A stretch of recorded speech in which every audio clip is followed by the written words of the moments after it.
कैसे हुई थी श्री विष्णु और देवी लक्ष्मी की शादी और क्यों दिया था नारद जी ने श्राप, जाने यहां। अगर वीडियो छोड़कर भगोगे लक्ष्मी माता देगी सरफ। पौराणिक कथाओं के अनुसार एक बार लक्ष्मी जी के लिए स्वयंवर का आयोजन किया गया, लेकिन उनके मन में विष्णु जी थे जिन्हें वो पति स्वीकार कर चुकी थीं।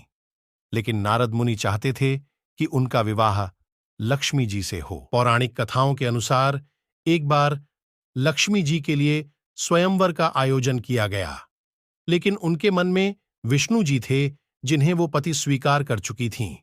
लेकिन नारद मुनि चाहते थे कि उनका विवाह लक्ष्मी जी से हो। फिर नारद जी ने सोचा कि यह राजकुमारी हरि रूप पाकर ही उनका वरण करेगी।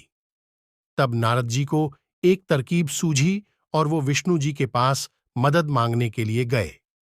वे सुंदर रूप चाहते थे। जब नारद जी ने अपनी इच्छा विष्णु जी के सामने जताई तो उन्होंने उन्हें हरि रूप दे दिया।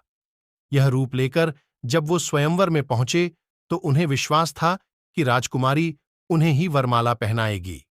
हालांकि ऐसा नहीं हुआ। लक्ष्मी जी ने नारद को छोड़ विष्णु जी के गले में वरमाला डाल दी। इस पर नारद जी बेहद उदास हो गए। वे लौट ही रहे थे कि रास्ते में एक जलाशय में उन्होंने अपना चेहरा देखा। वे अपना चेहरा देख हैरान रह गए। उनका चेहरा बंदर जैसा हो गया था। कहा जाता है कि हरि का एक अर्थ वानर भी है, इसलिए विष्णु जी ने उन्हें वानर रूप दे दिया। तब उन्हें विष्णु जी का छल समझ आया। यह देख वो बेहद क्रोधित हुए। वे सीधे बैकुंठ पहुंच गए। उन्होंने क्रोध में आकर भगवान को श्राप दे दिया। उन्होंने कहा कि उन्हें मनुष्य रूप में जन्म लेकर पृथ्वी पर जाना होगा। जिस तरह उन्हें स्त्री का वियोग सहना पड़ा था, ठीक उसी तरह उन्हें भी स्त्री वियोग सहना होगा।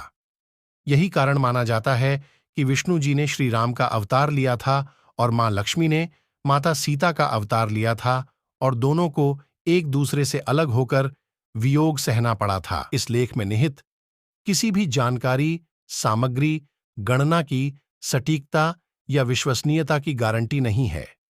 विभिन्न माध्यमों, ज्योतिषियों, पंचांग, प्रवचनों, मान्यताओं, धर्म ग्रंथों से संग्रहित कर ये जानकारियां आप तक पहुंचाई गई हैं। हमारा उद्देश्य महज सूचना पहुंचाना है। इसके उपयोगकर्ता इसे महज सूचना समझकर ही लें। इसके अतिरिक्त इसके किसी भी उपयोग की जिम्मेदारी स्वयं उपयोगकर्ता की ही रहेगी।